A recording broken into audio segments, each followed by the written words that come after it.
अस्सलाम वालेकुम व्यूअर्स, मैं मुश्ताक करल और मेरी कोशिश है कि ऐसे तलबात की रहनुमाई कर सकूं जो घर बैठे इल्म हासिल कर रहे हैं।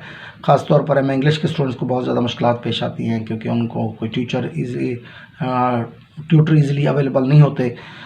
इसके अलावा जो हमें उर्दू में इंटरनेशनल रिलेशंस हमें पॉलिटिकल साइंस और LLB के स्टूडेंट्स हैं, वो भी हमारी प्ले लिस्ट में जाके हमारी वीडियोज़ को देख कर अपने एग्ज़ाम की तैयारी कर सकते हैं। तो इसमें मैंने इंग्लिश की जो मेन पेपर्स हैं, उनके मेन आस्पेक्ट्स हैं, वो उनकी वीडियो अपलोड कर दी हैं। साथ साथ मुख्तलिफ क्वेश्चंस पे भी वीडियोस तैयार हो चुकी हैं।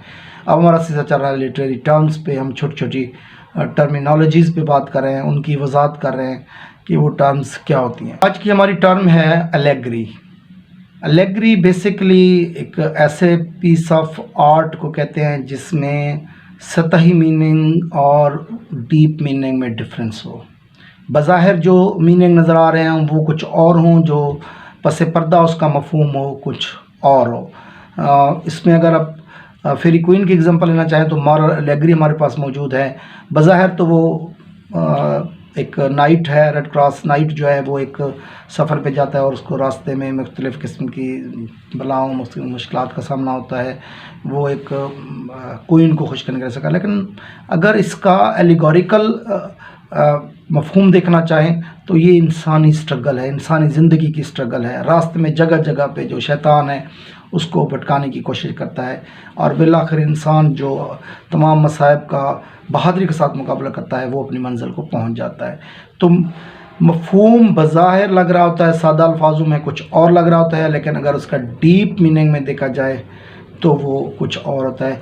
इसकी मिसाल मैं आपको एक और भी सादा सी एग्जांपल से देता हूँ कि एक शख्स ने ख्वाब देखा और वक्त के किसी वली से, वक्त के किसी सूफ़ी से आके उसकी ताबीर पूछी। तो जो ख्वाब था वो बेसिकली सिंपल था, लेकिन जो उसकी एलिगोरिकल जो इंटरप्रिटेशन थी वो कुछ और थी। उसने कहा मैंने ख्वाब में देखा है मैं दौड़ता जा रहा हूँ, भागता जा रहा हूँ, मेरे पीछे जो है कोई शेर लगा हुआ है, शेर पीछे जा रहा है और मैं रास्ते में सामने मुझे एक दरख्त नज़र आता है जो कुएं के अंदर होता है दरख्त। तो उस दरख्त की शाख से मैं लटक जाता हूँ अपने आप को उस शेर से बचाने के लिए। तो मैं देखता हूँ कि नीचे एक अजदा बैठा है जो मुंह खोले बैठा है और ऊपर नज़र पड़ती है तो जिस शाख को मैंने पकड़ा हुआ है उस पे दो चूहे, एक सफ़ेद और एक काले रंग का है, जो उस शाख को काट रहे हैं। तो ये क्या है? अब ये जो बज़ाहिर तो सिंपल सा एक वाक़या है, लेकिन उस वक्त के वली ने जब इसकी एलिगोरिकल मफ़हूम बताया तो वो ये था कि जो तुम्हारे पीछे शेर लगा हुआ है, ये ज़िंदगी तुम्हारी आगे की तरफ जा रही है, ज़िंदगी का सफ़र है तुम्हारा जो आगे की तरफ जा रहा है, और जो नीचे अज़दहा, बल्कि ये जो मौत है वो तुम्हारे पीछे लगी हुई है। शेर जो है वो जो नीचे अज़दहा है वो कब्र है तुम्हारी, जो तुम्हारा इंतज़ार कर रही है।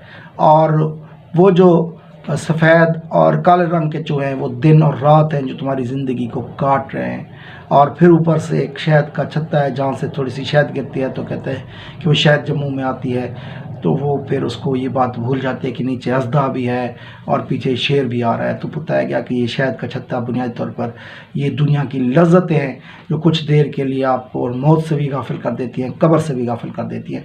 तो ये एक मफ़हूम आपको यहाँ से बेहतर अंदाज में समझ आ गया होगा कि एलेगरी होती वो लिटरेचर का कोई हिस्सा या लिटरेचर का कोई टुकड़ा होता है जिसमें राइटर कोशिश करता है कि अपने जो डीप मीनिंग्स हैं उनको भी बयान कर दे, लेकिन वो बज़ाहिर जो उसकी स्टोरी होती है वो सिंपल अंदाज में बयान की जाती है। तो ये थी हमारी आज की वीडियो। अपना और दोस्तों का बहुत ख्याल रखें।